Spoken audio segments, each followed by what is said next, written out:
A gente estava falando do direito do... Estamos voltando aqui. A gente estava falando...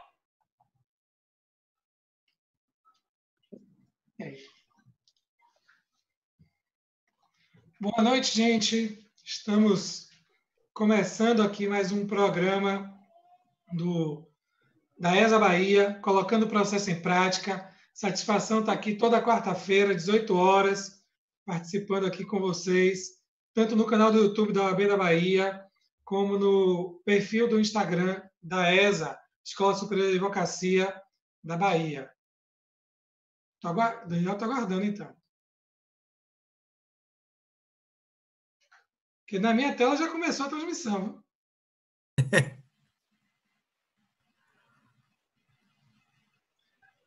Estamos tendo aqui algum problema técnico, mas vamos aguardar.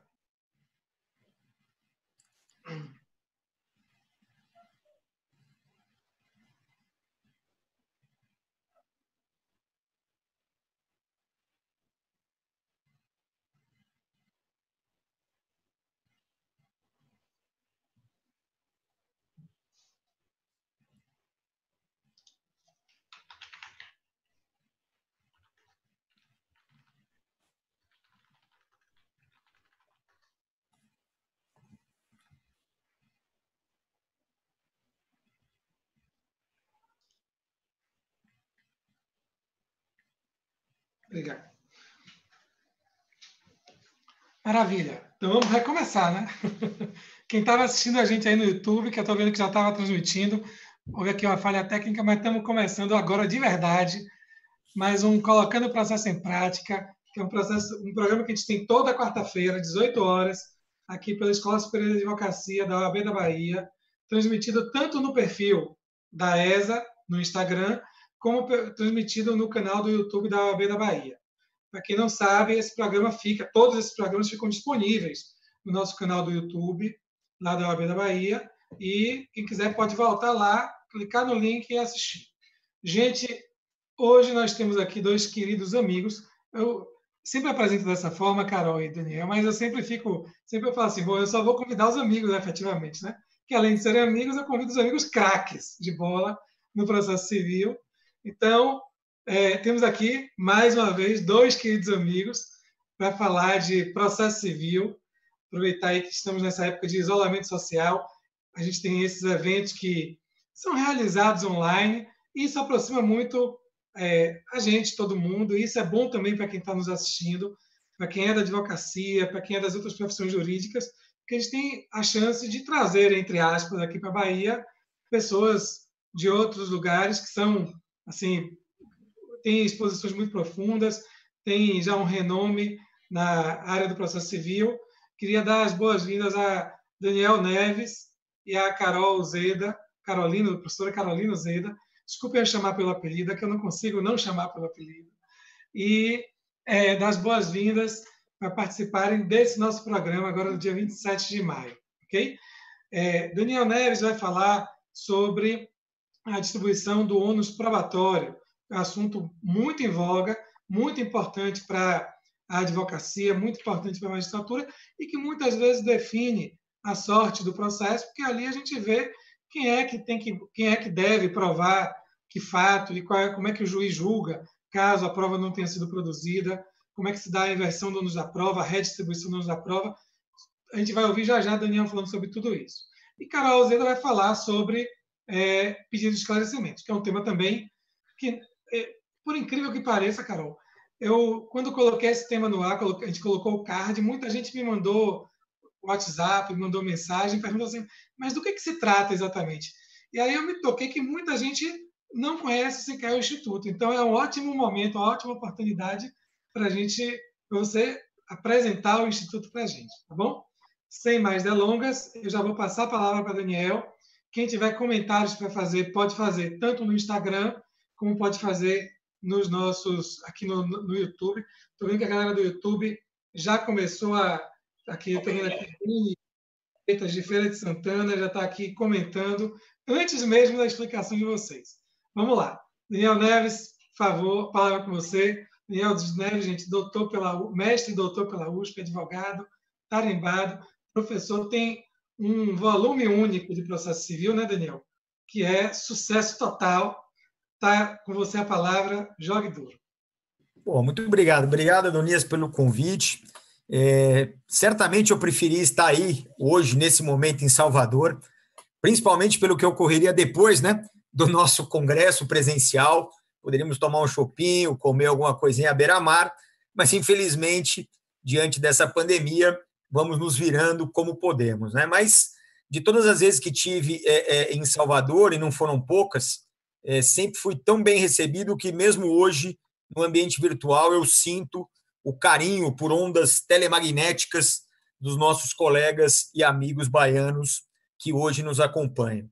É um prazer estar participando aqui do projeto, mais ainda um prazer em dobro, né?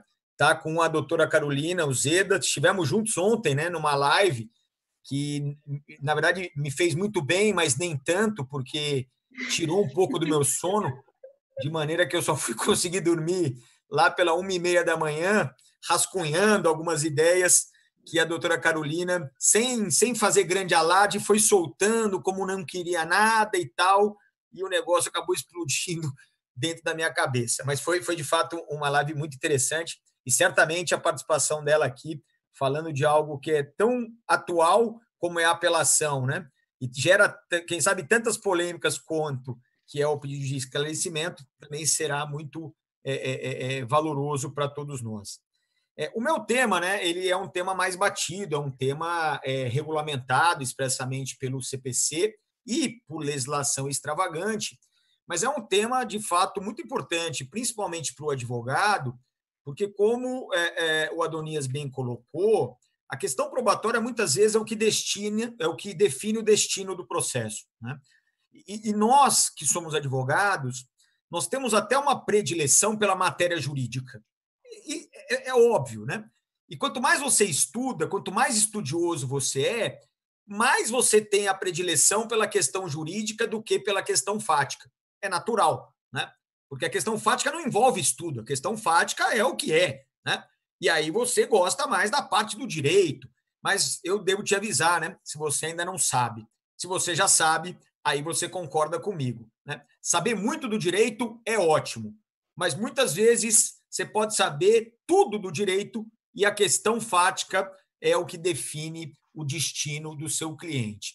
E nisso, o ônus da prova, ele acaba tendo uma relevância muito grande, né? A Barbosa Moreira, há muito tempo, já dizia que o ônus da prova é um mal necessário, né? Ele sempre disse que sentia uma dor no coração ao ter que aplicar um ônus da prova no caso concreto, porque o ônus da prova é uma regra de julgamento que vai evitar a declaração do non liquid. Então, basicamente, o que significa? O juiz chega lá no final do processo e as provas que foram produzidas não são suficientes para formar o seu convencimento. Significa dizer que, depois de tudo feito, provas pedidas pelas partes, provas requeridas, determinadas de ofício pelo juiz, chegamos ao final do processo e o juiz está numa situação de incerteza fática. Basicamente, ele não sabe quem está dizendo a verdade, quem está mentindo, que fato narrado ocorreu mesmo ou não ocorreu. E aí, no distante direito romano, ele podia declarar um non liquid, né? Que era, aliás, uma saída genial do sistema jurídico. Olha, gente, como eu estou em dúvida, eu vou deixar de decidir, legal? Então, é óbvio que não é legal, né? O juiz não pode deixar de decidir, porque, ao deixar de decidir, ele necessariamente estará beneficiando um e prejudicando o outro. Então, a ideia é a seguinte, excelência, se você está convencido pelas provas, a palestra do Daniel acabou aqui. Porque tudo que se relaciona ao ônus da prova passa a ser absolutamente inútil e desinteressante. Mas, a partir do momento em que você chegar no final do procedimento, naquele momento final da prolação da sentença, e você ainda não estiver convencido, você não vai poder fugir da raia, você vai ter que julgar de alguma maneira, nós vamos criar uma regra para você. É a regra do ônus da prova. E aí é curioso, né, Adonias, que nós, processualistas da área civil, nós sempre somos acusados pelos processualistas da área penal de complicarmos demais, né? Eu tenho um amigo, por exemplo, que ele diz, para mim o processo civil teria 6 artigos, né, como se fosse uma Constituição americana. E o resto se virava durante o procedimento. Eu falei, meu amigo, o nosso código tem 1072, já dá um rolo atrás de rolo. Se tivesse 6, ia ser o pandemônio generalizado. Mas, de qualquer maneira, nesse ponto, pelo menos, ele tem um certo grau de razão, né? Porque lá no penal, eles também têm uma regra de julgamento do ônus da prova. Indúbio pro réu. Acabou. É a regra mais simples do mundo. Chegou no final, tá em dúvida, absolve. Acabou. Não tem interego-dego, não tem inversão, não tem hipóteses, não tem relação jurídica. É muito simples. Nós, como somos mais sofisticados, né, que eu costumo dizer para ele, nós criamos regras mais robustas. E, além das regras, criamos hipóteses de inversão da regra. E tudo isso a gente acaba encontrando hoje, pelo menos como ponto de partida, lá no artigo 373 do CPC de 2015. Então, basicamente, né, como é que a gente pode pensar os sistemas de distribuição do ônus da prova? O sistema fixo, que é aquele feito abstratamente pelo legislador. Então, basicamente, como toda norma, ela é abstrata, ela é genérica, ela não se importa com especialidades do caso concreto, ela simplesmente determina para todo o conjunto de processos uma determinada regra para dizer qual é o ônus da prova para o autor, qual é o ônus da prova para o réu. Nós temos esse sistema. Esse sistema está presente no nosso Código de Processo Civil, nos 2 primeiros incisos do artigo 373, aonde teremos aquelas já consagradas regras. O autor tem o ônus de provar os fatos constitutivos e o réu tem o ônus de provar os fatos modificativos, extintivos e impeditivos do direito do autor. Então, nós temos esse sistema fixo.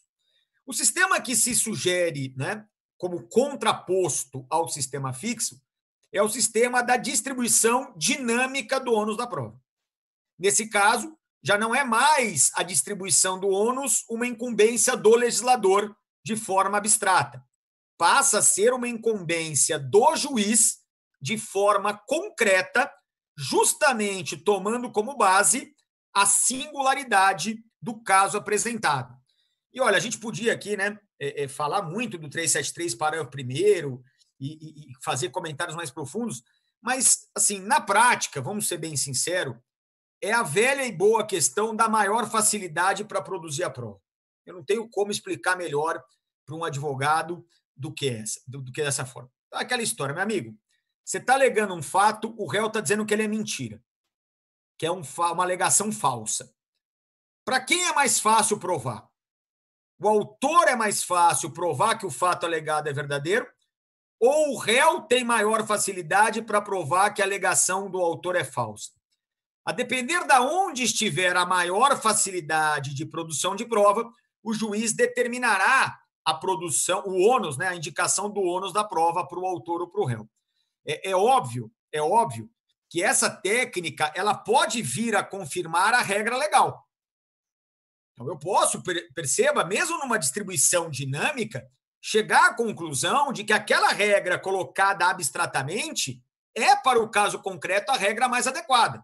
Beleza, mantém a regra legal e vamos embora. Tudo, evidentemente, fica mais animado quando você trabalha a inversão desta regra, que o código chama de redistribuição, mas convenhamos, né? Redistribuir entre 2 é inverter. Então, se você quiser falar inversão ou redistribuição, rigorosamente dá na mesma. Tá? Então, a partir do momento em que o juiz percebe que há uma facilidade maior inversa àquela regra prevista em lei, a gente começa a trabalhar com essa distribuição dinâmica do ônus da prova. E aí a gente passa a ter, né, algumas questões procedimentais importantes. Né? Então, uma primeira questão importante procedimental. Daniel, eu sou advogado. Eu tenho que pedir essa inversão? Olha, meu amigo, pedir você não tem, né? Porque o juiz claramente pode inverter de ofício. Ele não precisa ser provocado para fazer essa inversão. Mas cá entre nós. A partir do momento que a inversão é algo que te beneficia, que te livra de um ônus que é pesado, porque de fato ali haveria uma grande dificuldade de você produzir a prova, não há por que você, como advogado, se omitir, né? Deixar na mão do juiz para que ele, de ofício, acabe decidindo a seu favor. Então é aquela história, Daniel, pedir não precisa, mas é absolutamente conveniente que você faça o requerimento a partir do momento que aquilo, primeiro, tem que gerar um convencimento no juiz. Ah, mas o juiz pode se convencer sozinho. Eu não tenho dúvida. Mas não custa ajudar, né? O juiz tem lá 5, 6, 7, 10 mil processos. Né? Então, cuida do que é seu, meu amigo. Cuida do que é seu. O processo é o seu processo? É o seu cliente? Então, não vai deixar na mão do juiz. Certamente, se você for um advogado diligente, você vai fazer um melhor trabalho do que o juiz faria de ofício.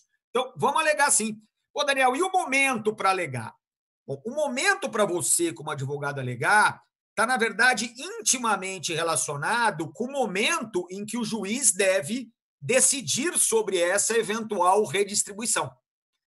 E por que eu digo isso?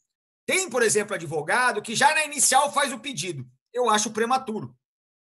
E eu acho prematuro por quê? Porque antes da contestação do réu, a gente não sabe nem que fato vai ser controvertido. Então, ainda não há uma definição do objeto da prova. E se não há uma definição do objeto da prova, não é interessante antecipar a discussão sobre a distribuição do ônus probatório. Então, você, advogado autor, calma, deixa o réu contestar. Muitas vezes o réu, quando contesta, e aí você pode ser o advogado do réu, você já percebe, porque você vai tornar os fatos controvertidos, e ali você já sabe, na verdade, aonde estará a maior ou menor dificuldade de produzir a prova. Então, me parece que é muito mais razoável o advogado do réu, em contestação, requerer a redistribuição do ônus probatório do que o advogado do autor na inicial. Mas, Daniel, eu sou advogado do autor, então se eu não peço na inicial, eu peço quando? Você pede antes do saneamento. Porque quando nós chegarmos naquele, vamos passar pelas providências preliminares, julgamento conforme estado do processo, e vamos chegar lá no saneamento e organização do processo, que está no artigo 357 do CPC hoje. Esse é o momento, segundo a lei, adequado para a definição sobre a redistribuição. Então, perceba, se é ali, naquele momento, seja numa audiência, seja numa decisão escrita, que o juiz vai resolver manter a regra legal de distribuição prevista nos incisos 1 e 2 do 373, ou fazer essa redistribuição prevista no parágrafo 1º, aí você se adianta e já faz o seu requerimento de que, no saneamento, a redistribuição do ônus da prova se dê de tal e tal forma. Daniel, então é no saneamento que ele vai fazer? É o que a lei prevê. Né? O artigo 357 tem 5 incisos, sendo que um deles é justamente aquele destinado a definir a distribuição do ônus probatório. Então, o ideal é que você se prepare para esse momento procedimental. Daniel, tem lógica ser nesse momento? Tem toda a lógica do mundo. Por quê? Porque no saneamento, o juiz estará saneando e, mais do que isso, organizando o processo para a fase probatória. E a ideia do legislador foi justamente permitir que as partes tenham conhecimento antes do início da instrução probatória de quem tem o ônus de provar o quê?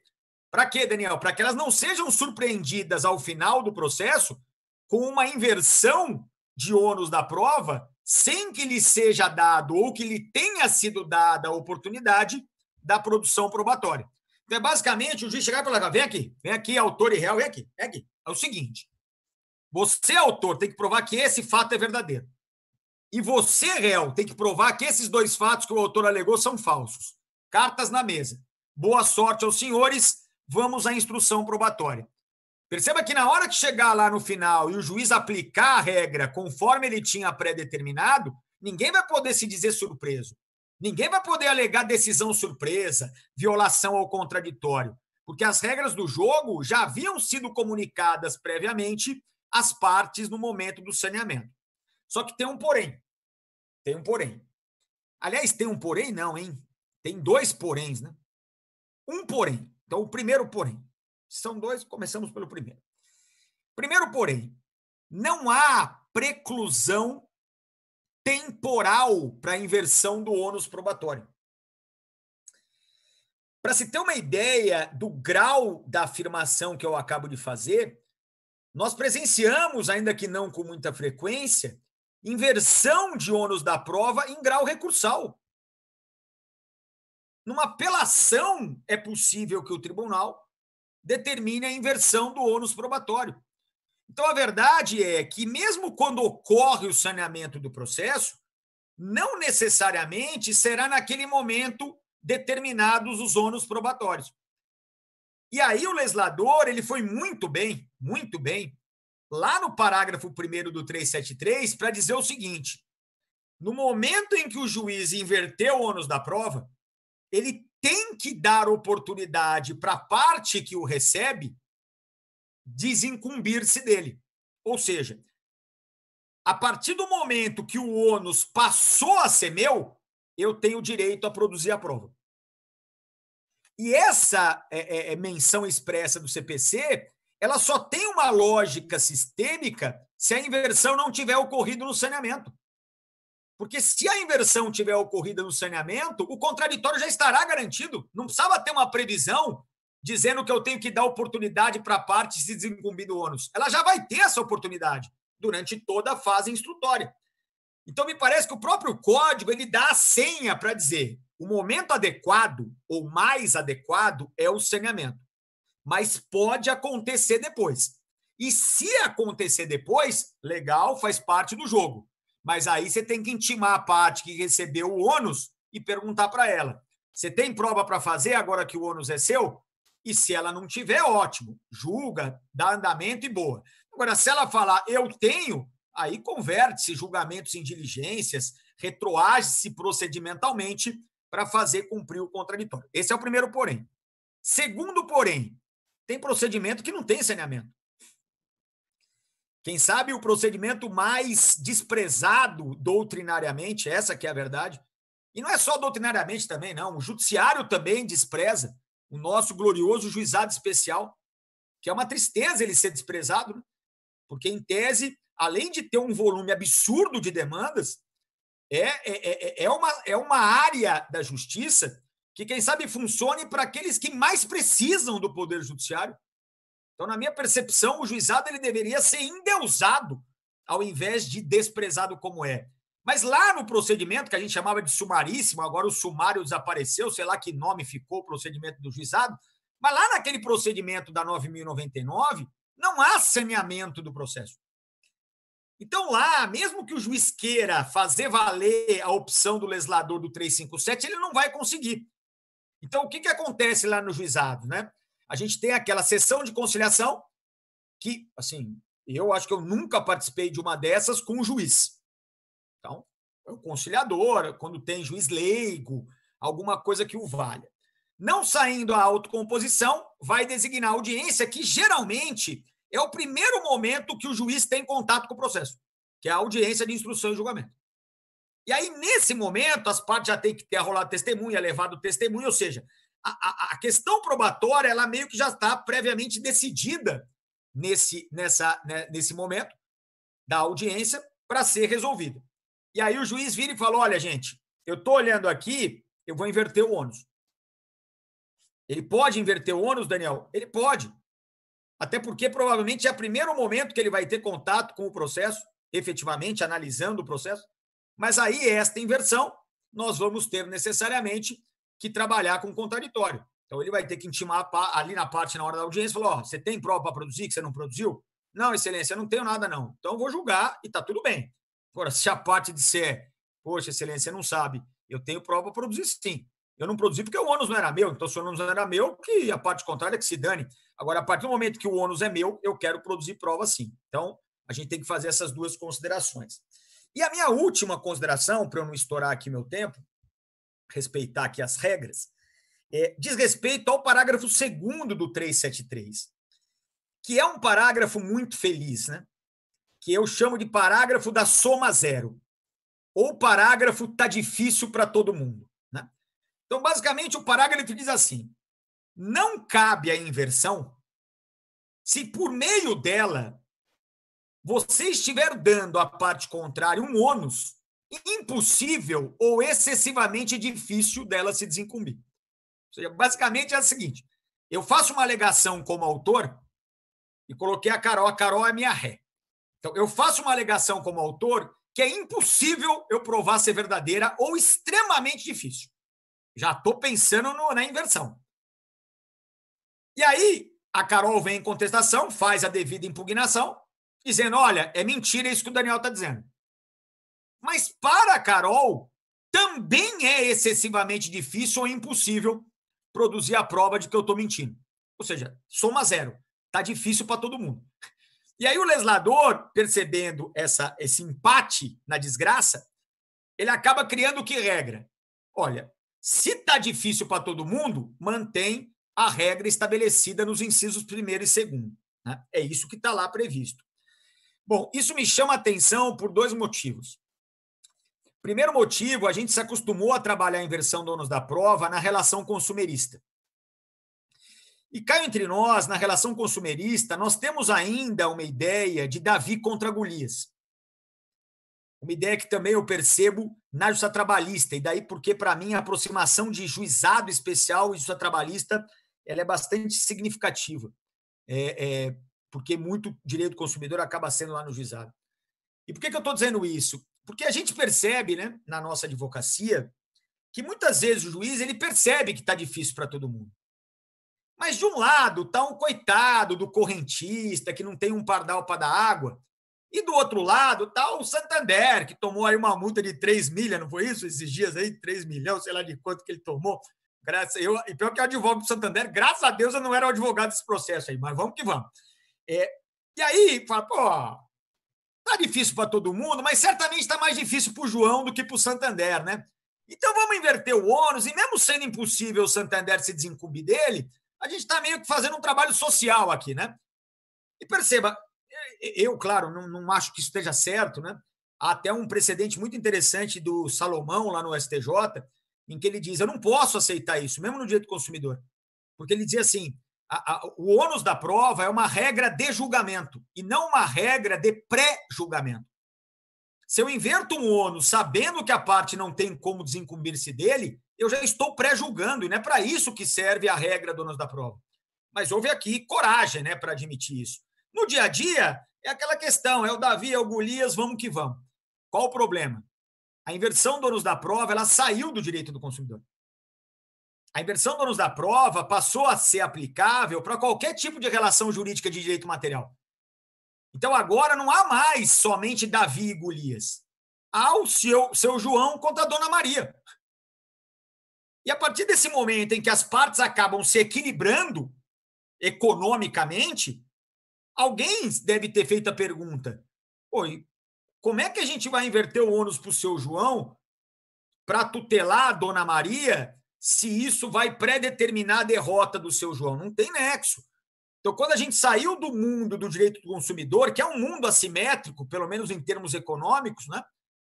E passamos a considerar como regra geral a inversão do ônus, que é o que está acontecendo no 373 parágrafo 1º, o legislador acabou tendo a ideia de criar uma regra de salvaguarda, né? Quer dizer, olha, se está difícil para todo mundo, segue a regra legal e seja assim o destino desse processo, né? Bom, era isso. Eu estou vendo aqui 18h30, então eu cumpri, né, o meu tempo no limite, é verdade. Mas obrigado aí novamente pela oportunidade. E agora eu vou aprender um pouquinho. Vocês, você e Carol fizeram uma live ontem, então estão agora repetindo a live, não é isso, Daniel? Pois ontem foi uma apelação, agora temos outros temas, mas estão aqui se revendo virtualmente. E, obviamente, fica o convite para vir à Bahia presencialmente, né, no momento posterior, que a gente se encontra agora muito mais, mas muito mais também virtualmente do que presencialmente, e a gente agora tem que, além dos eventos online que vieram para ficar, e parece que esse é um ganho que o isolamento social e essa pandemia trouxe para a gente tem que, na volta, realizar os eventos presenciais. Vocês dois são sempre muito bem-vindos à Bahia. Você fala assim, bom, o pós-evento é bacana, etc. Vai ser, realmente os pós-eventos são melhores, são muito bacanas. A gente sempre sai, congratua, confraterniza, etc. Hoje, especialmente, minha esposa está esperando que amanhã é meu aniversário. Ela fala assim, vamos começar a comemorar hoje de noite. Vamos abrir um vinho. Então, hoje, seguindo a tradição, teremos aí uma confraternização depois do evento. Pena que não estaremos todos presentes aqui na Bahia. Mas, para quem não sabe, teremos a terceira competição brasileira de processo, não é isso, Carol? Que é um evento organizado pelo IBDP, que é o Instituto Brasileiro de Direito Processual, e pelas processualistas, que vai ser 14, 15 e 16 de outubro, aqui em Salvador. 14 e 15 na Faculdade Baiana de Direito e 16 de outubro lá no Tribunal de Justiça aqui da Bahia. Estamos com a programação mantida para a terceira competição, porque a gente acredita que daqui para outubro tudo se normaliza.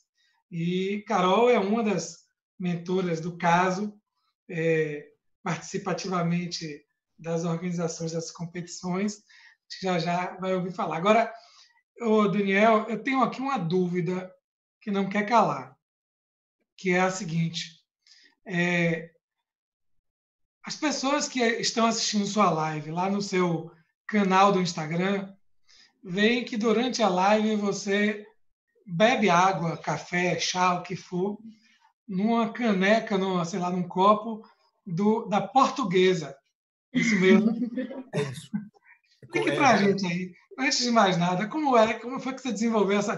Porque quando a pessoa torce assim para, vamos dizer assim, para o Corinthians, para o Flamengo, a gente passa, agora a Portuguesa tem que ter uma paixão muito forte. Conte aí para a gente essa paixão.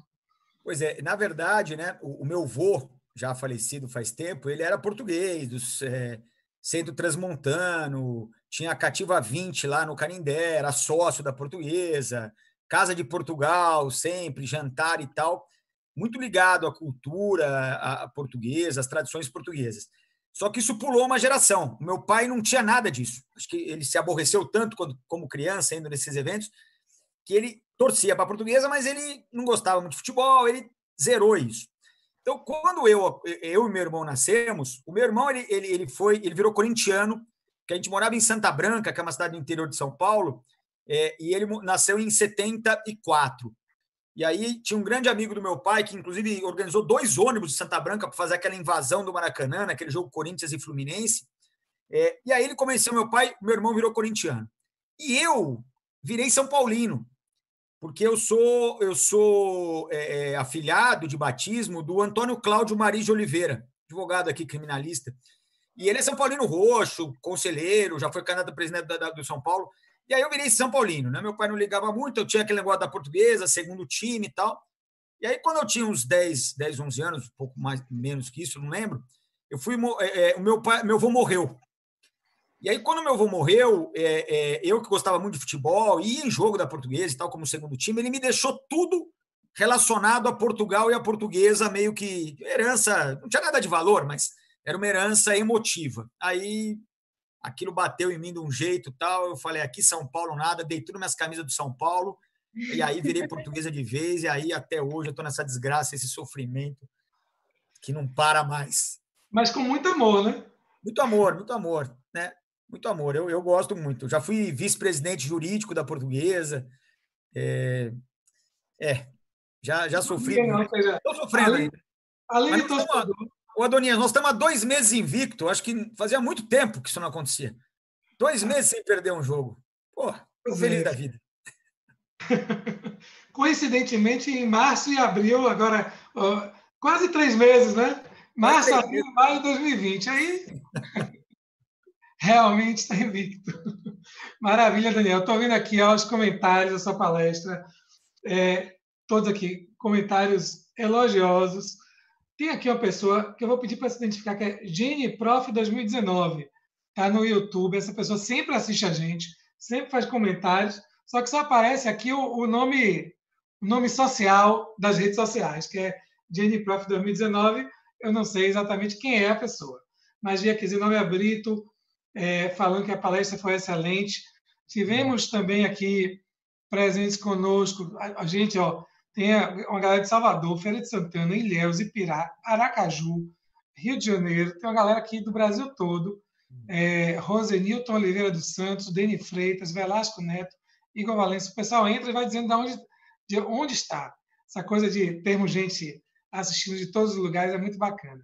Tem Tiago Cordeiro, que é presidente da OAB Juazeiro, da subseção aqui da Bahia, que é a subseção de Juazeiro, meu amigo pessoal, bom tê-lo por aqui.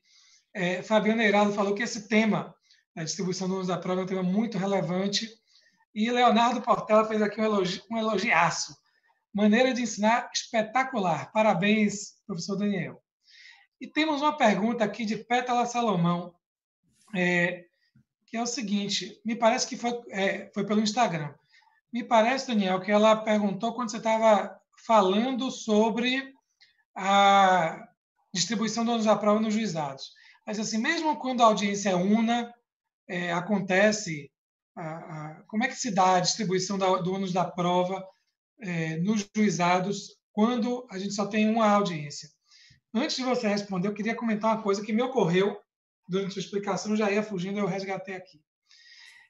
Na semana retrasada, acho que foi retrasada, ou semana passada, nós fizemos, eu fiz pelo CESA Bahia, que é o Centro de Estudos de Sociedade de Advogados, a gente fez uma live com um juiz do trabalho, para entender como vão funcionar essas audiências telepresenciais. Então, todo mundo muito assim ansioso e querendo saber como é que isso vai se viabilizar, porque tem muitas perguntas, inclusive relacionadas ao processo. Na semana passada e na semana retrasada, aqui na live da ESA, nós tivemos falas sobre essas audiências telepresenciais. E aí, ele estava falando o seguinte, sobre o que ele chamou de CPCização do processo do trabalho.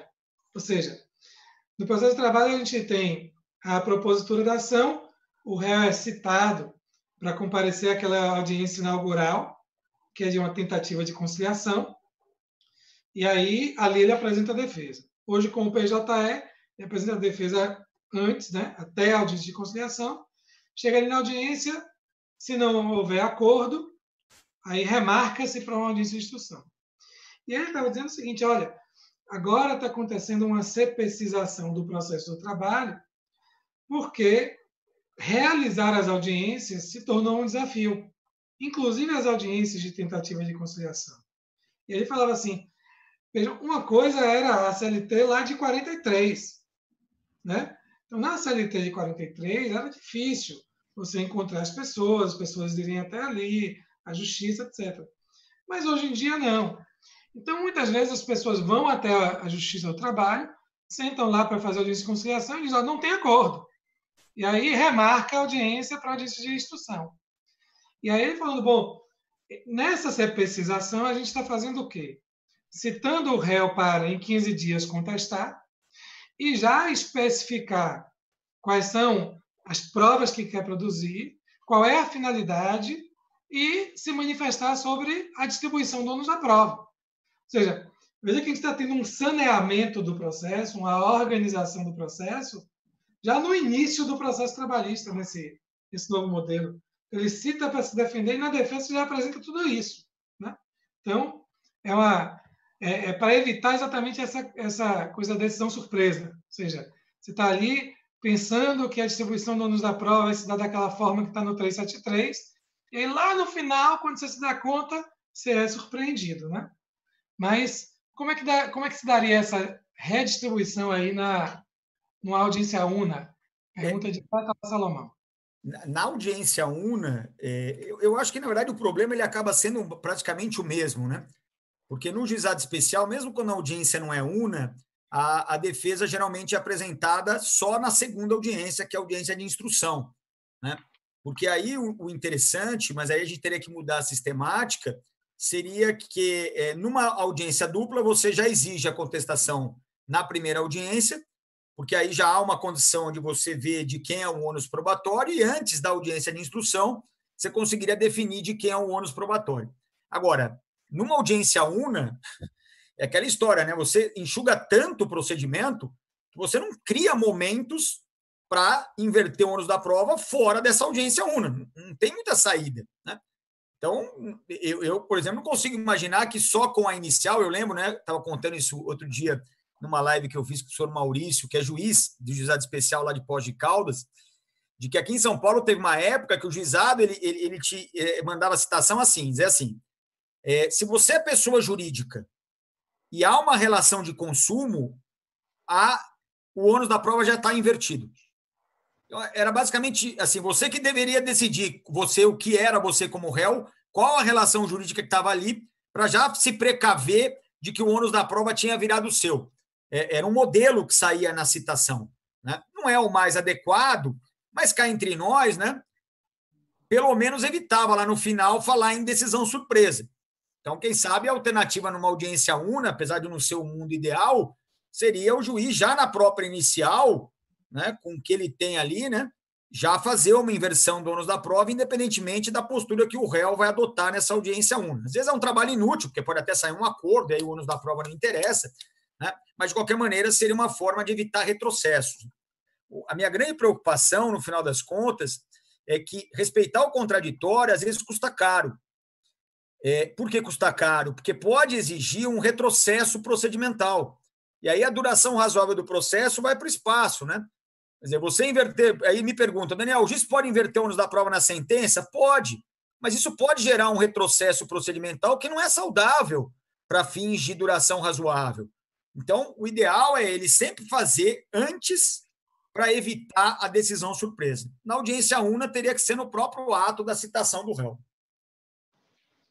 Beleza, maravilha.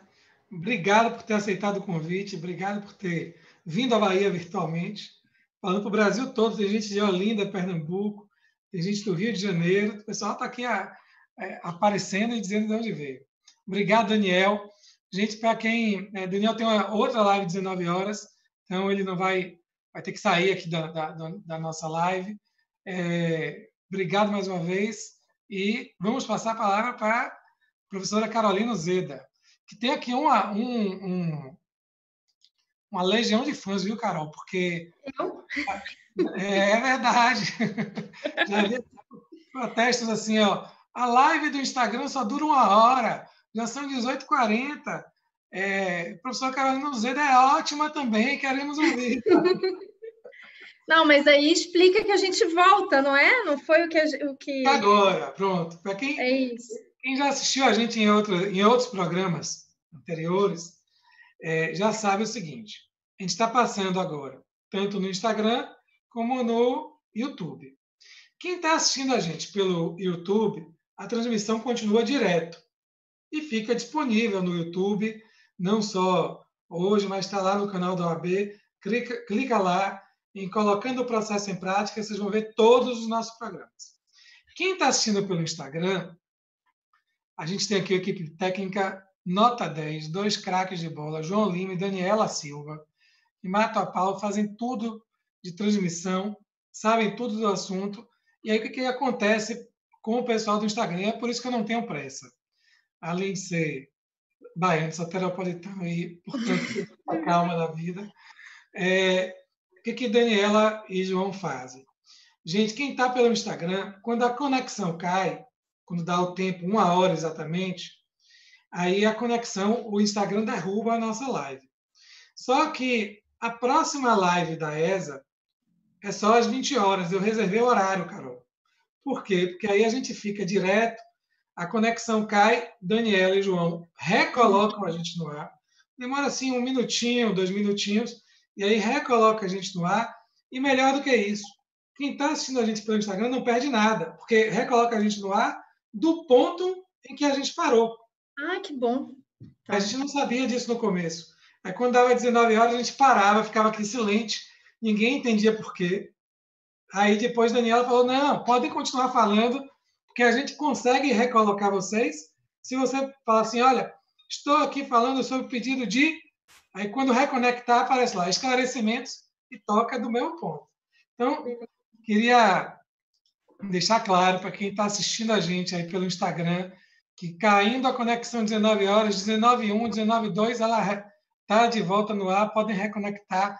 Marcos Barros Lima, ouvindo seu pedido, a gente não vai tomar nem 1 minutinho de Carol. Gente, ele estava aqui protestando. Gente, professora Carolina Zeda, doutoranda pela UFPR, mestre em processo civil, pela PUC São Paulo, não é isso, Carol?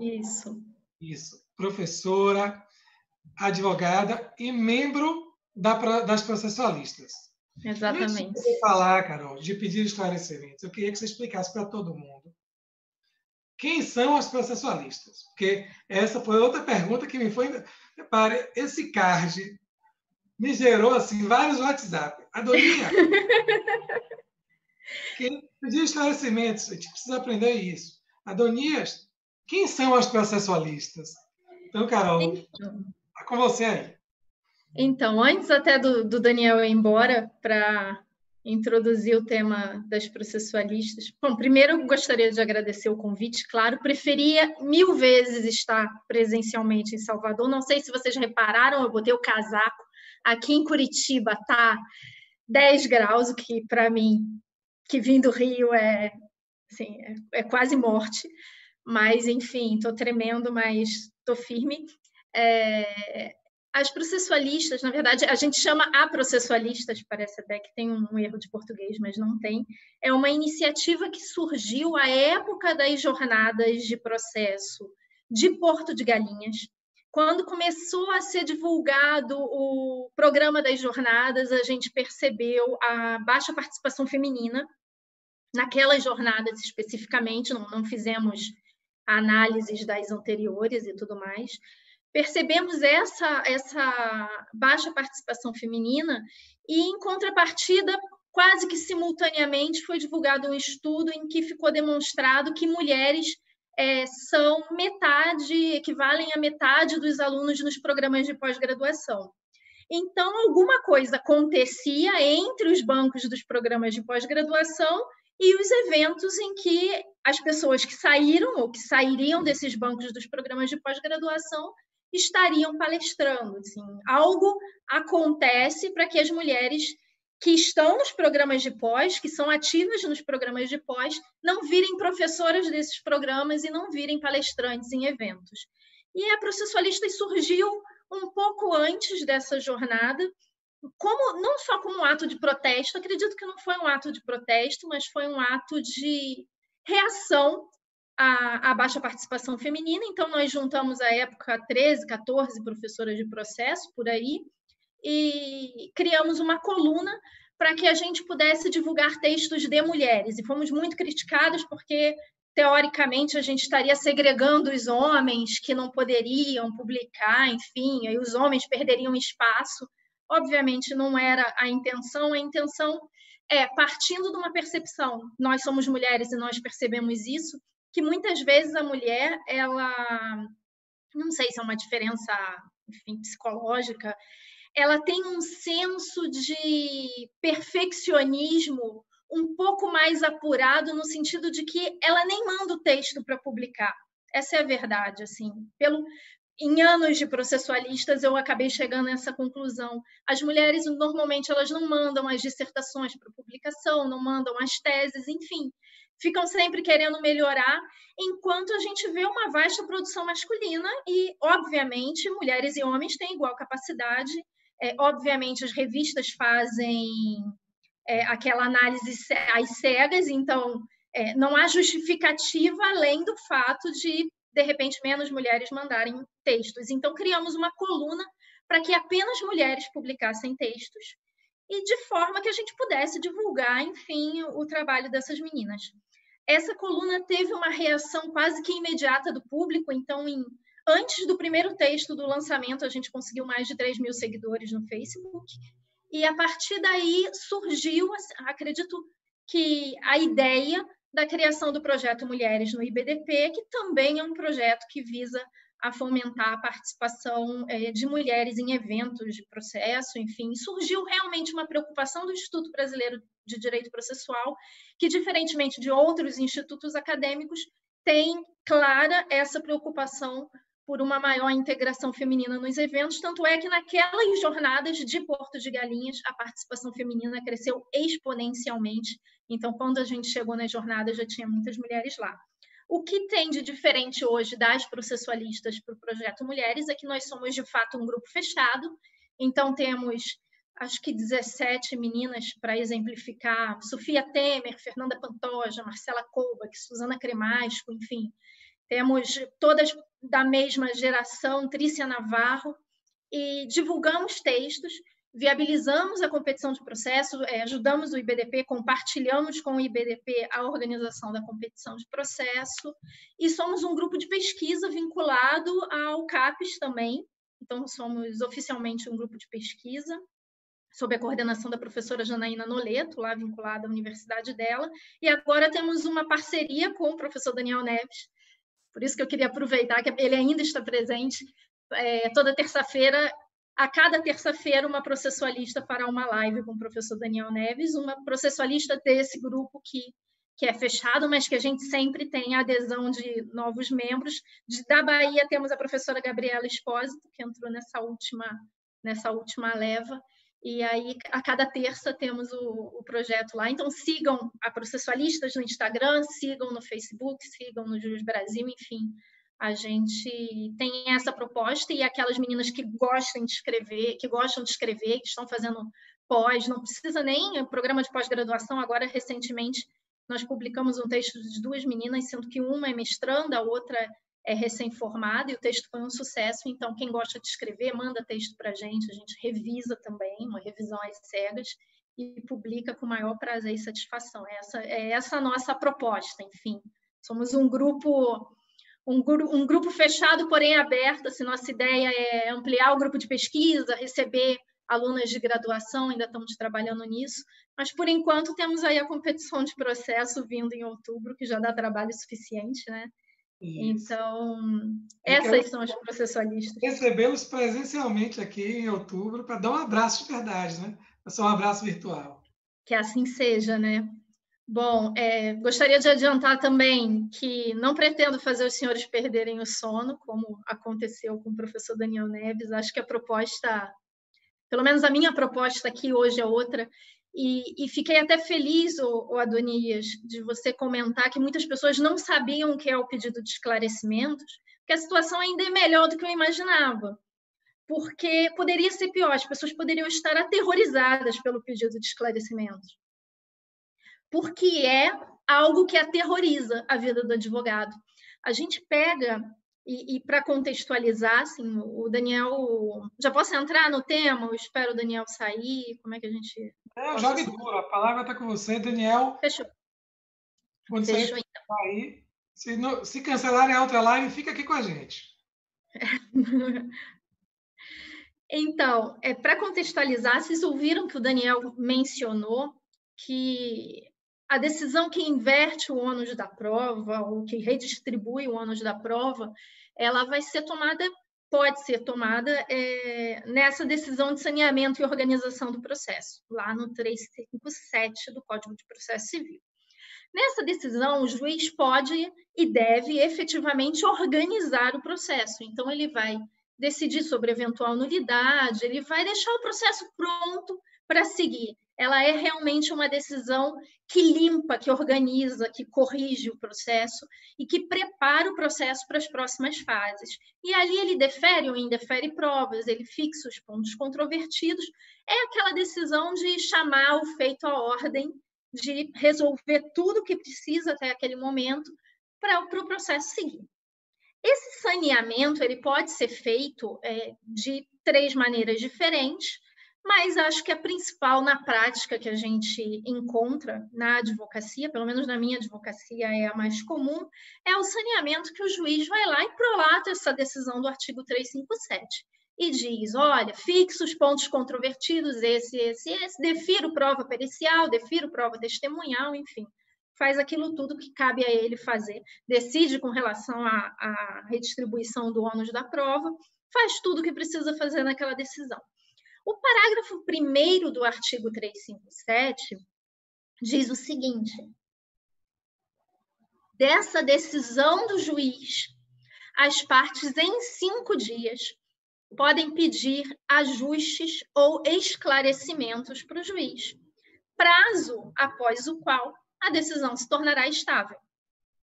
Não é bem essa redação, estou falando de cabeça, mas a verdade é que, prolatada a decisão de saneamento e organização do processo pelo juiz, as partes têm 5 dias para pedir esclarecimentos ou ajustes. E no finalzinho do parágrafo 1º ele fala, depois disso, a decisão fica estável. E aí a gente começa os nossos problemas. Primeiro problema que a gente tem: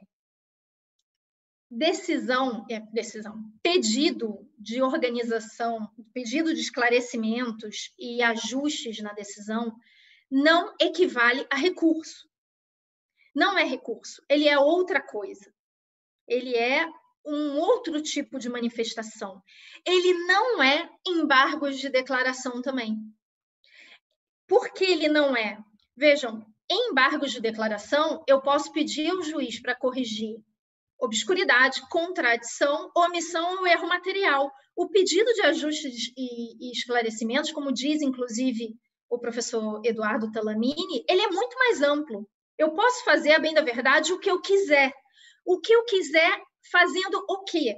Cooperando com o juiz para uma decisão judicial ótima. E esse é o ponto principal do meu pedido de esclarecimentos. Ele é uma forma da parte cumprir o dever de cooperação. Ele é uma forma da parte contribuir para que o juiz organize efetivamente aquele processo de uma forma que o processo fique de fato saneado, que o processo fique de fato organizado e que tudo siga da forma mais correta possível. Ou seja, o pedido de esclarecimentos é um meio pelo qual as partes podem alcançar uma decisão judicial ótima. É a parte virando para o juiz e falando assim: juiz, olha só, você decidiu assim sobre distribuição do ônus da prova, mas eu não entendi direito exatamente o que você quer. Ô, juiz, você deferiu a prova pericial aqui, mas olha só, qual é o escopo exatamente dessa perícia? Como é que a gente vai fazer isso? É a parte perguntando para o juiz aquilo que ela ficou de dúvida e é a parte esclarecendo determinadas situações que eventualmente não ficaram claras. É a parte fazendo por escrito aquilo que ela faria em audiência. Porque o saneamento do processo, e aí no CPC de 73, enfim, ele era um ato que ele deveria ser, ou foi criado para ser, um ato oral. Qual era a ideia? Era reunir todo mundo numa sala de audiência e o juiz falar: olha, vou deferir essa prova, e aí? Vamos conversar, vamos trocar ideia, vamos cooperar. Na verdade, antes de ter o princípio da cooperação no CPC 2015 como uma norma fundamental, já se falava, o professor José Carlos Barbosa Moreira já falava que o ato de saneamento que deveria ser realizado em audiência era um ato de cooperação. Eram todos ali, de fato, de mãos dadas, contribuindo para quê? Para que o processo fosse saneado, para que o processo fosse organizado e para que, a partir dali, as partes pudessem produzir as provas, enfim, que o juiz entendesse necessárias e conseguir conquistar, ao final, todos juntos, uma decisão judicial ótima, uma decisão judicial perfeita.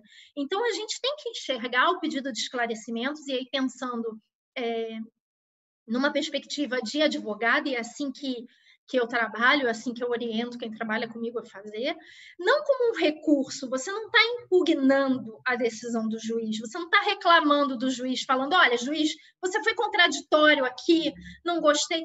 Não é essa a pegada que a gente tem que ter, não é essa a postura, porque isso não é uma impugnação, não é um momento de você reclamar, de você bater no juiz, de você falar que, olha, você está errado. A ideia não é essa.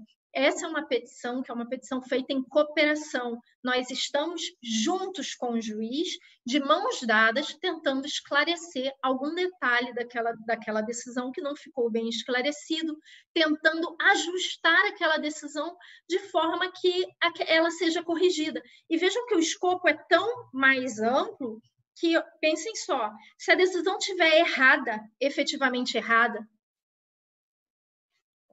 e não for apenas obscura, contraditória ou omissa, se ela estiver errada, se o juiz aplicar equivocadamente o direito ali naquele caso, vamos supor que ele redistribuiu, ele inverteu o ônus da prova, aplicando o CDC quando não é uma relação de consumo, a parte pode virar para o juiz e falar: pô, juiz, ajusta aí, ó, você aplicou o dispositivo errado. Eu posso fazer isso no embargo de declaração? Não posso. Por quê? Porque embargo de declaração serve para corrigir omissão, obscuridade, contradição da decisão. Não serve para dizer para o juiz que ele errou na aplicação do direito, embora a gente saiba que na prática, como advogados, a gente acaba fazendo isso às vezes. Mas, enfim, primeira coisa, que é muito importante, o pedido de esclarecimentos, ele é um ato em cooperação. Logo, ele é um ato que tem que ser trabalhado em cooperação, pelas partes e pelo juiz. Porque o que eu tenho visto na prática, Adonias, que é quem eu estou vendo aqui, são os juízes reagindo a pedido de esclarecimento como se o advogado tivesse, enfim, ofendendo ele. E aí o juiz fala, pedido de esclarecimentos não serve para isso, não recebo. Enfim, não é essa a proposta e não é essa a proposta para ninguém. A proposta é de todo mundo, em cooperação, contribuir para uma decisão ótima. Vejam que muito tem se falado em cooperação e em como ela é importante, em como as partes devem cooperar, mas a gente tem que pensar o seguinte, esse ato, especificamente, é o ato da cooperação. O saneamento sempre foi o ato da cooperação e o pedido de esclarecimentos, mais que nunca, é um momento que o advogado tem, que a parte tem de cooperar para a decisão judicial ótima. E é importante que a gente reserve esse entendimento, porque eu vou voltar nisso mais na frente. Então, primeira coisa, não é recurso. E aí eu vou fazer a ressalva até em virtude do autor ser da Bahia, tem um autor chamado Gabriel Gonçalves, é mestre pela UFBA, Gabriel Araújo Gonçalves, salvo o melhor juízo, Araújo Gonçalves, ele escreveu um livro, está publicado pela Juspodium, sobre impugnação das decisões interlocutórias, em que o Gabriel ele fala, olha, isso é um recurso. Ele entende que o pedido de esclarecimentos é um recurso, que é mais ou menos o entendimento do professor José Rogério Cruzitucci, que vai por uma outra linha. Ele fala assim, olha, a parte não vai pedir esclarecimentos, ela vai embargar logo. Por quê? Diz o professor José Rogério Cruzitucci, a gente já entra no nosso segundo problema. Por conta do efeito interruptivo do prazo para interposição de recursos, que é o segundo problema que os advogados têm que se deparado com relação ao pedido de esclarecimentos. O que esse pedido de esclarecimentos faz? Ele interrompe o meu prazo para impugnar aquela decisão que o juiz prolatou? Vamos pensar que eu tenho na decisão de organização e saneamento do processo, vamos pensar que eu tenho uma decisão ali que é impugnável por agravo de instrumento. Vamos pensar que o juiz, na decisão de organização e saneamento do processo, ele redistribuiu o ônus da prova, como falou lá o Daniel Neves na palestra dele. Ou seja, ele aplicou o 373 e essa decisão ela é impugnável por agravo de instrumento. Está lá no rol do 1015. E aí, Carolina, eu vou pedir esclarecimentos. O meu prazo para... Primeiro, cabe agravo de instrumento contra essa decisão? Vamos dar um passo atrás, porque essa é uma segunda pergunta. A primeira, o meu prazo para recorrer contra essa decisão, se é que cabe recurso, o meu prazo para recorrer contra essa decisão é interrompido porque eu pedi esclarecimentos, porque eu fiz essa petição em 5 dias? Porque se eu embargar de declaração, eu sei que o prazo está interrompido, se é que cabe o recurso. Mas e se eu pedir esclarecimentos, o prazo está interrompido? Para o professor Fred Dier Júnior, não interrompe o prazo. Você vai pedir esclarecimentos e ele entende que você pode sim recorrer, mas você vai ter que recorrer no prazo sem considerar o pedido de esclarecimentos. Entenderam? Então, muita atenção nessa hora. Para o professor Fred, acabei de conferir na última edição do curso, porque eu poderia estar com o entendimento viciado de uma edição anterior, ele poderia ter mudado de ideia, não conferia, o livro até saiu dali agora. Para ele, não há interrupção de prazo no pedido de esclarecimentos. O pedido de esclarecimentos não é recurso, não interrompe prazo, e você pode, sim, na opinião do professor Fred Dier, impugnar, interpor um agravo de instrumento contra essa decisão que te redistribuiu o ônus da prova. Mas você vai... Oi. Desculpe te interromper. Felipe Marçal, lá do Instagram, fez exatamente essa pergunta. Estava aqui anotada para passar aí para você. Ele pergunta o seguinte: meu prazo para recorrer fica interrompido? E aí ele colocou assim, colocou um esclarecimento. Minha dúvida diz respeito ao capítulo em relação ao qual requer esclarecimentos e em relação ao capítulo que já está claro. Havendo 2 capítulos, um claro e outro em que você pede os esclarecimentos, como é que fica o prazo para recurso nesse caso? Então, Fred diz que não interrompe em hipótese alguma. Eduardo Talamini diz que interrompe. Nosso orientador, meu e do Felipe Marçal, diz que interrompe. Genericamente. Não há essa distinção de separar capítulos da decisão. Se eu pedir esclarecimentos, vejam que tem o Felipe tem uma coisa muito interessante no 357, que ele fala assim: após o prazo do pedido de esclarecimentos, a decisão ficará estável. Primeiro, eu não sei se a parte contrária vai pedir esclarecimentos sobre tudo. Segundo, é sinal que essa decisão ainda não é estável. O próprio juiz ele pode alterar diante do pedido de esclarecimentos. Claro que você pensando em capítulos absolutamente autônomos, dá essa impressão que eu poderia não ter esse efeito interruptivo que o professor Eduardo Talamini defende que tem.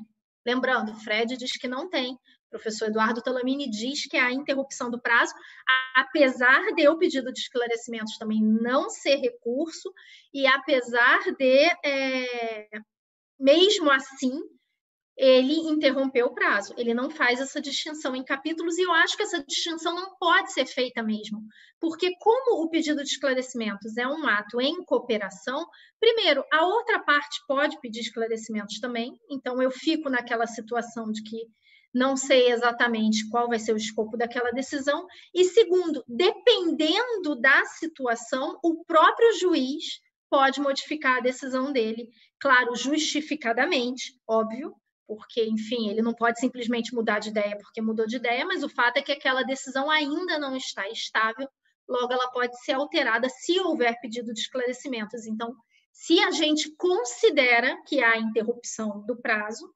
se a gente prefere considerar no sentido do que considera o professor Eduardo Talamini, sim, vai interromper o prazo genericamente. Eu, Carolina, acho que nem é um problema interrupção de prazo. E aí eu quero fazer uma ressalva pelo seguinte, esse entendimento que eu vou falar agora, ele é unitário. Só eu falei isso. Então, a gente está falando para advogado. Então, como estamos falando para advogado, tenham muita cautela. Vamos fazer o seguinte, vamos usar o entendimento da Carolina em situações de pânico, em que nada deu certo, enfim, perdi os prazos. E deixa eu explicar qual é o meu entendimento. Você publica o entendimento. Publica. O quê? Está publicado.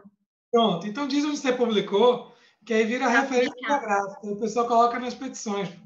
Pois é, está publicado na Repro, está no meu academia.edu, e o que eu defendo é o seguinte. Peraí, vamos explicar. Repare, durante um tempo eu trabalhei num banco, trabalhava no setor jurídico desse banco, e tinha uma sigla. E aí, quando chegava alguém, não, você tem que ir para o setor tal, aí dizia a sigla, ninguém entendia. Gente, Repro, para quem não está sabendo, é a revista de processo. Isso. Sai mensalmente, é um periódico especializado com excelentes artigos jurídicos, todos sobre processo. É uma revista científica da editora Revista dos Tribunais, Thomson Reuters. E o academia.edu é, assim, digamos assim, o Facebook dos acadêmicos, né, Carol? Ou seja, Facebook é nerd. É dos nerds. Então, a gente publica um artigo na Repro, em algum livro, alguma coisa, digitaliza e salva no academia.edu. É um site da internet que serve para o mundo todo. Então, virou uma referência para o mundo todo, a gente publica lá. Basta vocês colocarem lá www.academia.edu, não tem .br, e aí coloca lá e procura por Carolina Uzeda. Aí você acha todas as publicações de Carol no perfil dela do academia.edu. Aí mais uma fonte de consulta para as petições, para os estudos, etc. Mesmo porque essas revistas, né, elas são caras, então nem todo mundo tem condição de pagar. Por isso eu acredito até que a maioria realmente disponibiliza os textos que publica nesse sistema, porque aí fica acessível a todo mundo, assim, todo mundo tem acesso à informação de qualidade em geral e de forma gratuita, né? Então, esse meu texto está lá no academia.edu. E o que eu defendo? Eu defendo que eu nem preciso falar em interrupção do prazo, porque não há prazo. Então, eu dou um passo além do que fala o professor Eduardo Talamini, porque, na minha concepção, é o seguinte, se é um ato em cooperação, se é um ato, e eu falei aqui, que é mais ou menos parecido com o que aconteceria em audiência, ou seja, o juiz fala, as partes opinam, todo mundo contribuindo para uma decisão judicial ótima, eu não posso considerar que aquela decisão de saneamento e organização do processo que o juiz prolatou, antes do pedido de esclarecimentos, ela é uma decisão pronta. Aquela decisão é uma quase decisão, é o primeiro ato de um ato complexo, que só vai se formar após as partes cooperarem para que ele fique ótimo e após o juiz decidir sobre o pedido de esclarecimentos.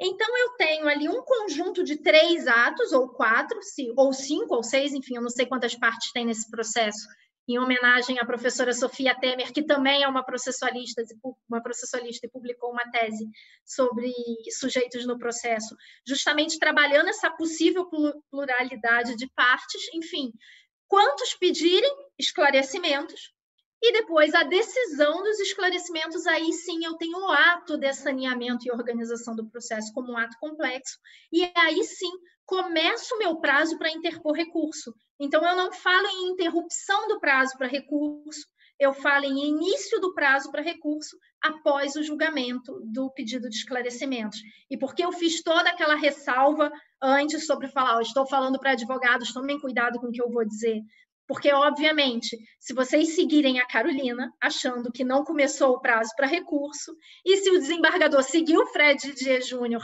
achando que nem interrompe o prazo, vocês vão ter uma intempestividade do recurso de vocês. E, obviamente, a gente tem que agir o mais zelosamente possível. Mas também, obviamente, nesse ponto em particular, porque esse é um artigo pelo qual eu tenho muito apreço, eu acho, de fato, que esse prazo nem começa quando eu tenho o pedido de esclarecimentos, porque o prazo ele começa a partir do momento que eu tenho a decisão judicial ótima, leia-se, o mais ótima possível de ser alcançada, com a contribuição e a cooperação de todos. Por isso que o juiz ele coopera também, ele tem que receber esse pedido de esclarecimentos com amor no coração. Enfim, da mesma forma que as partes têm que fazer com amor no coração. Nós não somos inimigos do juiz, principalmente aqui. Não somos em lugar nenhum, mas principalmente nesse ato, ninguém é inimigo de ninguém. O que a gente quer é um processo limpo, um processo perfeito, um processo que possa seguir o caminho dele sem uma nulidade. Porque como eu defendi, inclusive, na minha dissertação do mestrado, se eu ganhei e se tem uma nulidade no processo que pode levar a uma ação rescisória, eu não ganhei. Eu cheguei primeiro na corrida, mas eu não vou ganhar o troféu, porque vou rescindir. Então, para todo mundo, um processo válido, mesmo para quem vai ganhar, e principalmente para quem vai ganhar, um processo válido, perfeito, correto, é o ideal. Então, penso eu que, nesse caso, o que a gente tem é um ato complexo, formado por essa primeira decisão de saneamento, que não é ainda a decisão final, por uma primeira decisão, pelo pedido de esclarecimentos da parte e pela decisão sobre o pedido de esclarecimentos da parte. Todo mundo junto, unido, como tudo aquilo que vocês, enfim, eu não sei se já teve palestra sobre cooperação, mas tenho certeza que já ouviram falar sobre isso, como tudo aquilo que todo mundo que preza por uma cooperação, por um processo cooperativo, pretende que seja alcançado. Mas, assim, estamos falando para advogados num evento da ESA e para advogados que ainda não conheciam o Instituto. Se vocês não conhecem o Instituto, se vocês estão na Bahia, e o professor Fred é baiano, vamos, por favor, considerar, pelo menos num primeiro momento, até a gente conhecer o entendimento do tribunal, enquanto isso tudo ainda está muito turbulento, vamos considerar que não há interrupção do prazo, ok? Ou então vamos falar o seguinte, na prática. Ah, mas o que eu faço na prática? Porque o meu pedido de esclarecimentos o juiz vai curtir, vai ser bom. O que eu faço na prática, Carolina? O que eu, Carolina, faria? Já fiz, inclusive, uma vez. Olha, juiz, estou pedindo esclarecimentos, mas assim, se você entender, recebe isso aqui como embargo de declaração, porque o prazo é o mesmo e vamos considerar que interrompeu. Mas ainda assim, muito cuidado com essa questão do prazo. Em todo caso, se vocês eventualmente, enfim, perderem o prazo, saibam que, primeiro, o professor Eduardo Talamini entende que, e acredito que com muita correção, entende que esse prazo é interrompido pelo pedido de esclarecimentos, e eu entendo que o prazo nem começou a contar. E aí a gente vai para o terceiro e último ponto, que é o seguinte, de fato... Oi.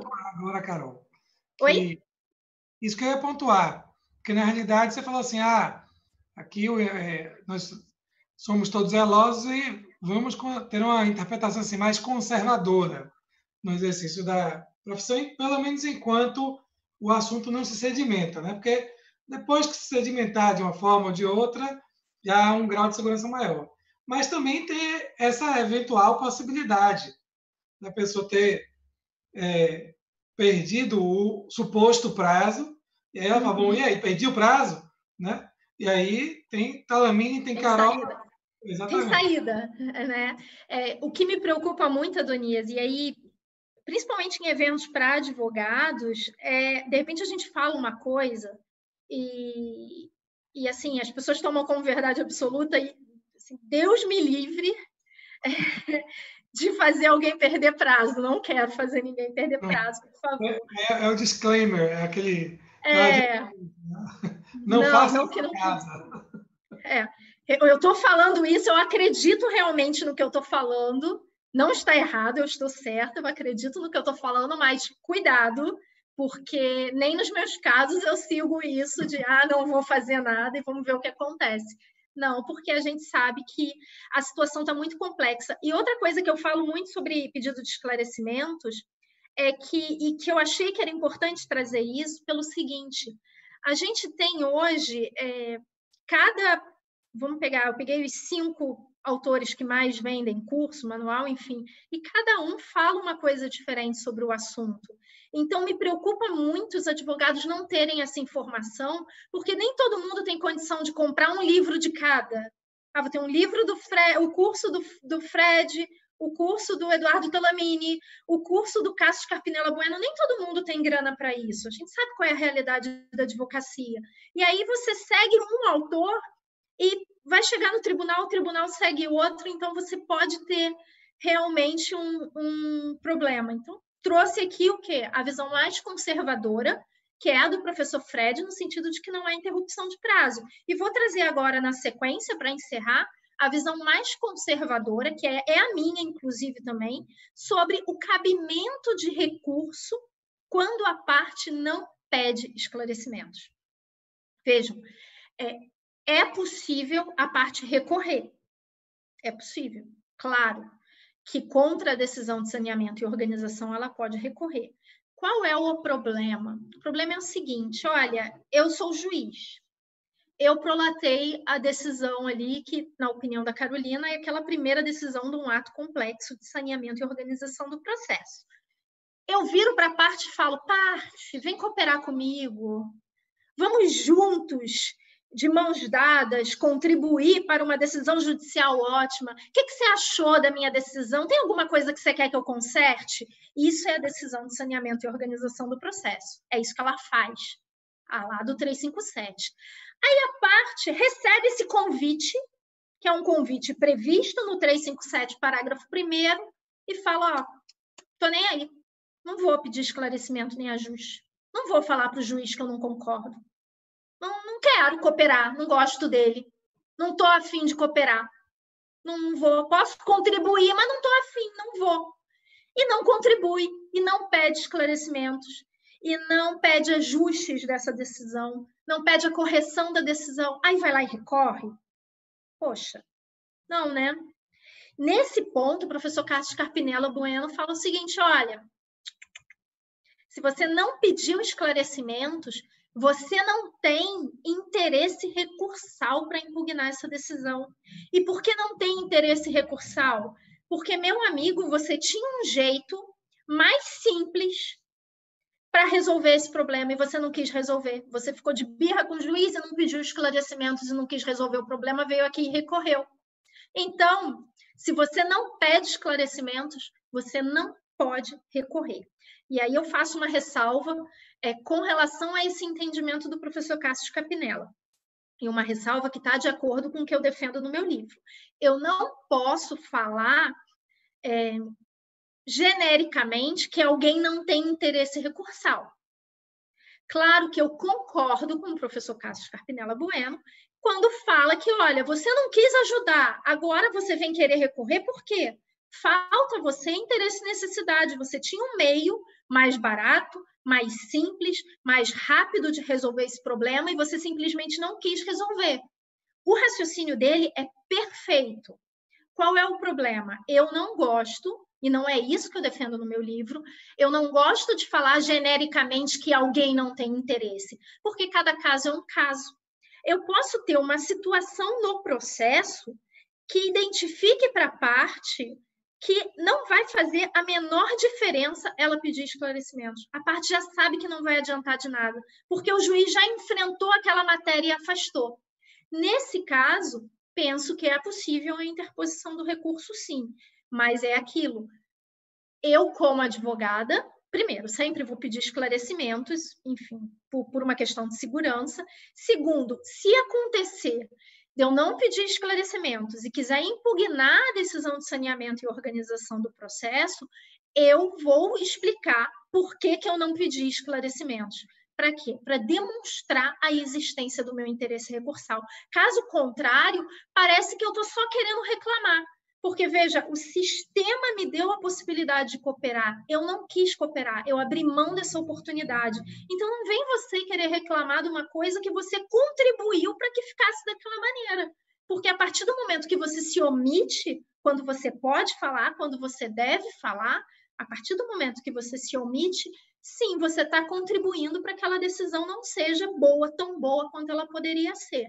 E aí sim te falta interesse recursal. Então, se não apresentamos pedido de esclarecimentos por algum motivo, se deixamos ou não quisemos, enfim, sei lá, aconteceu, eu peguei o processo depois, eu vou poder recorrer, mas eu sugiro, e aí eu sugiro aqui como uma especialista em interesse recursal, não vou tão longe quanto o professor Cássio, que diz que não cabe o recurso, mas eu sugiro que vocês indiquem, que seja numa nota de rodapé, que seja numa preliminar, os motivos pelos quais você não pediu esclarecimentos e você não cooperou para uma decisão judicial ótima.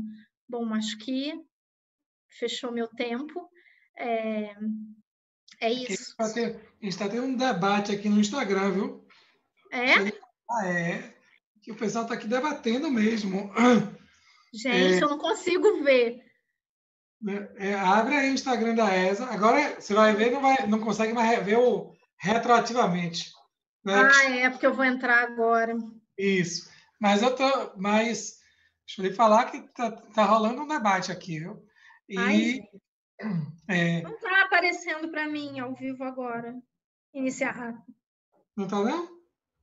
Aí, ó, Fabiano Vasconcelos entrou agora. Não consigo ver.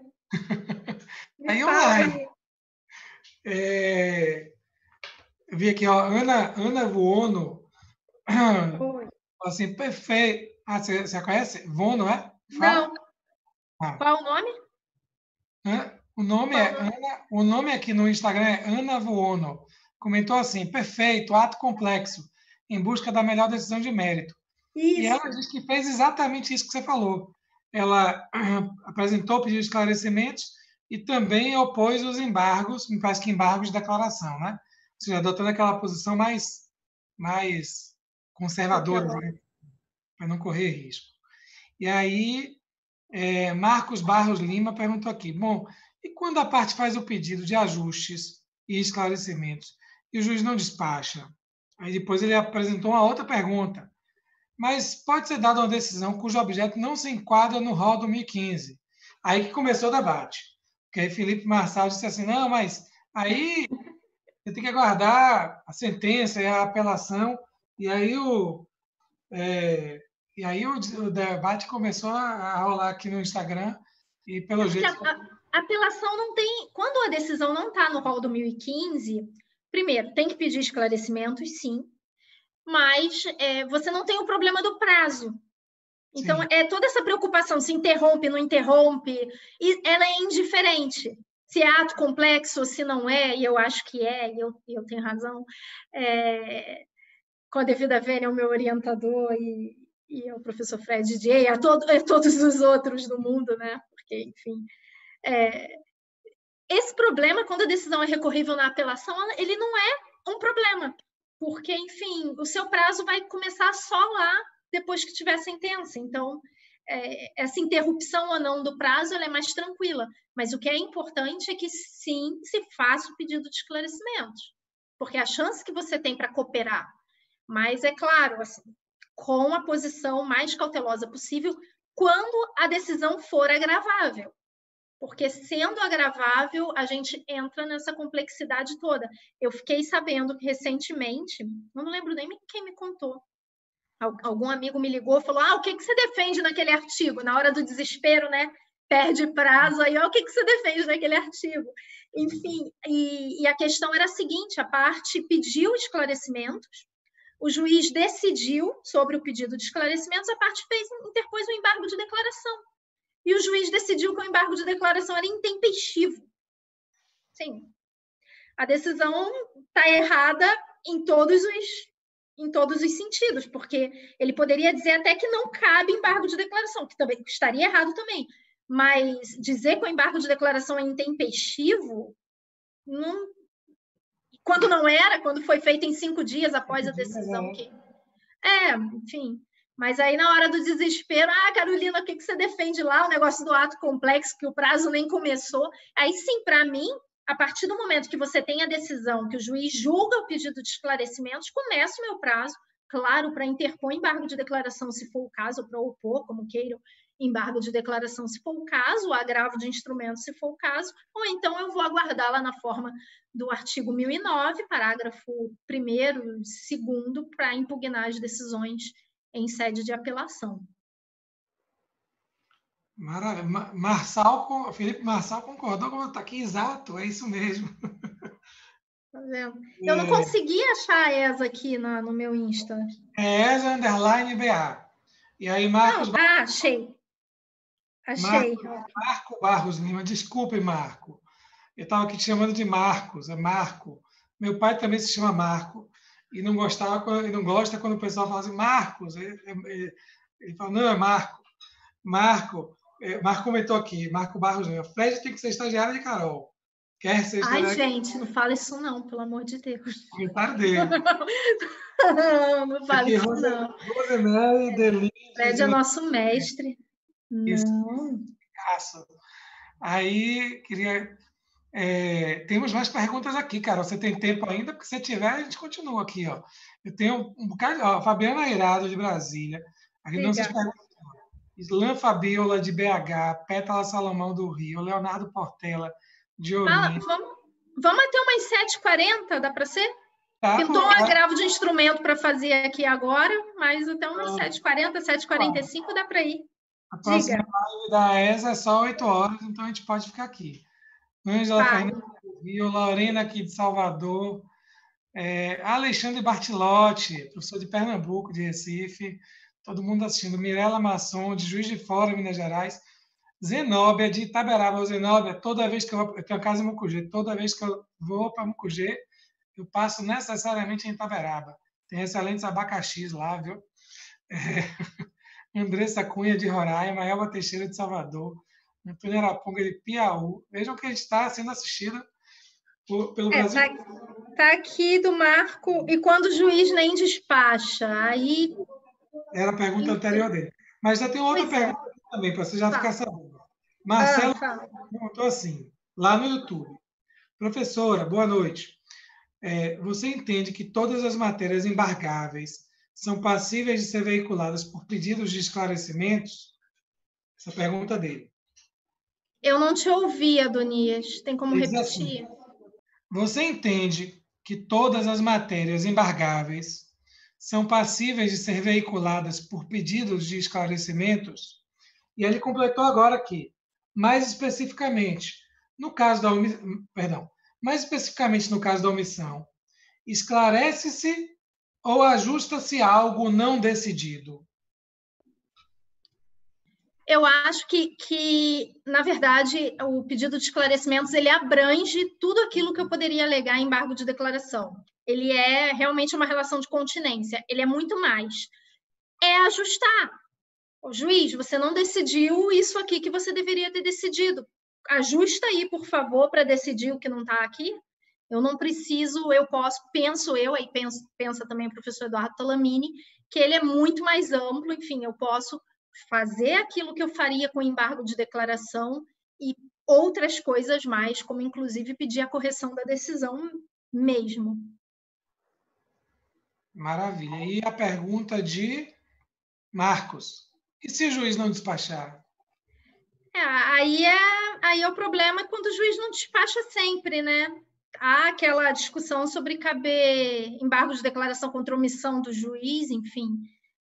Aí vale para toda a situação. Agora, que ele tem que despachar o pedido de esclarecimentos, ele tem. Enfim, cabe a gente. E aí é o problema de omissão genérico do magistrado. Ele tem que decidir. Enfim, não tem obrigação dele, dever dele. Não é obrigação, é dever dele decidir. Então, em relação à questão do prazo, a gente deve adotar aquela conduta mais conservadora, né? Claro. Sim, óbvio. Sempre a conduta mais conservadora, que no caso, na minha opinião, é a do professor Fred Didier, no sentido de não considerar que interrompeu o prazo. Na prática, isso, é claro. Maravilha. Marco tem outra pergunta. Podemos ir lá na pergunta dele? Juiz deferiu prova testemunhal e o juiz substituto depois indeferiu. Não... E aí? Então, o que acontece? Em regra, as decisões sobre provas, o juiz pode, enfim, mudar de ideia. Ele pode, diante de alguma coisa que aconteceu no processo, e aí isso é importante que se fale. Motivadamente, ele pode, sim, indeferir uma prova que ele tinha anteriormente deferido. Mas, é claro, e aí a gente vai tratar de outra situação, que é, enfim, de uma vinculação, se há, de fato, uma vinculação do juiz às decisões anteriores que seja diferente de preclusão. Nesse caso, não se aplica preclusão, o juiz ele pode decidir diferente, mas, óbvio, para ele decidir diferente, ele tem que justificar, ele tem que explicar por que a testemunha que ele queria, agora ele não quer mais. Ele não pode, do nada, porque senão fica coisa de louco, né? E o pobre do advogado ali sem saber o que fazer. Óbvio que ele pode mudar de ideia com relação a isso, principalmente com relação à utilidade de determinadas provas, mas ele vai ter que esclarecer o motivo pelo qual aquela prova deixou de ser útil na opinião dele. Maravilha. Bom, é isso aqui, até porque já estamos aí praticamente às 19h40, né? Queria agradecer, Carol, mais uma vez por ter aceitado o convite. É um prazer assim muito grande para a gente aqui recebê-la aqui na ESA da Bahia, Escola Superior de Advocacia. Estou vendo aqui os comentários e elogios. Gente, quando eu fico olhando para o lado, eu esclareço isso para os convidados, mas preciso esclarecer também para quem está nos assistindo. Então, aqui, são 3 telas. É a tela aqui do Zoom, onde a gente está aqui numa sala do Zoom, uma tela aqui do lado, onde eu tenho o YouTube e o Instagram. E vou dizer, viu? É uma confusão, porque eu tenho que acompanhar as 3 telas ao mesmo tempo. Mas quando eu estou aqui olhando para baixo ou para o lado, é por causa disso. Não é porque eu estou distraído, não. Muito pelo contrário. Agradecer muitíssimo você ter participado aqui, vindo virtualmente para a Bahia. E para o Brasil todo, você viu que teve gente aí de Minas Gerais, teve gente, Andressa Cunha de Roraima assistindo a gente, tem gente aí do Brasil todo, Brasília, Juiz de Fora, enfim, São Paulo capital, Rogério de São Paulo capital esteve aqui com a gente também, assistindo, e é sempre bacana, pô, a gente ter essas contribuições, né? Porque, repare, é uma aula com uma professora do Rio de Janeiro, sediada no Paraná, fez mestrado em São Paulo. Fez mestrado em São Paulo, craque de bola em processo civil, trazendo um tema super atual, e aí a gente consegue falar para o Brasil todo. Pô. Repare, isso é de uma democratização, de uma difusão do conhecimento sensacionais. E queria, então, reiterar o agradecimento e dizer, gente, Carol estará aqui em outubro, aqui em Salvador, 14, 15, 16 de outubro. Quem quiser pegar um autógrafo, é um momento. Competição de processo, esperamos todos. Esperamos todos. O caso já está disponível, quem quiser ler. Muito obrigada, Adonias. Foi uma satisfação enorme. Eu até comentei com o Daniel que ele ia enjoar de mim, né? Porque a gente pegou 2 dias seguidos de live, mas foi uma satisfação enorme. Espero que o pessoal tenha gostado. Sigam os processualistas no Instagram, no Facebook, enfim, acompanha a gente, tem sempre muita coisa legal divulgada lá. E, de novo, obrigada pelo convite, adorei. Sinto não estar presencialmente na Bahia comendo acarajé, que eu sou uma amante compulsiva. Ah, é? Nossa! Deixa eu lhe contar uma coisa. Tem um acarajézinho que vende aqui no Ceasa. Quer dizer, um mini acarajé, que eu não botava muita fé, não. Mas é um amigo meu de Minas Gerais falou, rapaz, eu comprei, é ótimo, vai congelado. E já vai prontinho para embarcar no avião. Então, da próxima vez que você vier, vou providenciar um kit acarajé para você. Por favor, eu sou apaixonada, assim, mas, enfim. Bom, gente, foi um prazer, qualquer coisa é só falar, e muito obrigada pelo convite, pela atenção, e por pelo menos dividirem o calor à distância comigo, porque eu vou voltar aqui para o frio de Curitiba. Maravilha, e aí é frio, viu? Gente, para quem está nos assistindo, obrigado por ter assistido, obrigado pelos comentários, obrigado pelas perguntas, pela participação. Teremos o próximo programa, quarta-feira que vem, 18 horas. A gente vai fazer um programa a pedidos. Me pediram aqui um programa sobre processo eleitoral. E aí nós teremos 2 super convidados também. O ministro do TSE, Carlos Mário Veloso Filho, vai tratar de recurso especial eleitoral. Ele vai fazer uma abordagem de recurso especial, com o conhecimento que ele tem lá na Corte Superior, lá no TSE, e vai abordar, depois vai dar um foco aí na prática do recurso especial eleitoral.